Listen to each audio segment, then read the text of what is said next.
গ্রামের মাটির রাস্তার পাশে একটা পুরনো ছোট ঘর। সেই ঘরেই থাকতেন দুলাল মিয়া। তিনি ছিলেন খুব গরিব। দিনে যা রোজগার করতেন তাই দিয়ে কোনো মতে দিন চলত। তবু মুখে ছিল হাসি, মনে ছিল আশা। গিন্নি, কত কাজই তো করলাম, তবু সংসারের অভাব কমে না। কি যে করি বলো? তুমি মন খারাপ করো না গো, ওপরওয়ালা অবশ্যই মুখ তুলে তাকাবে। কিছু না কিছু একটা উপায় হবে গো, দেখো।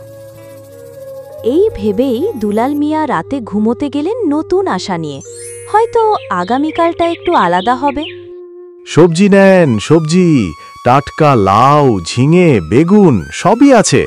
আসুন দিদি, লাগলে দেখে যান, আজকেরই তোলা ক্ষেতের ফসল। বাবারা, সবজি লাগবে নাকি?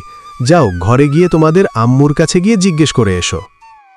বৌমা, কোথায় তুমি? কোথায় যে থাকে সব? কাজের সময় কাউকেই পাওয়া যায় না কিছুতেই। দেখো তো, সবজিওয়ালা এসেছে, কিছু সবজি রেখে দাও।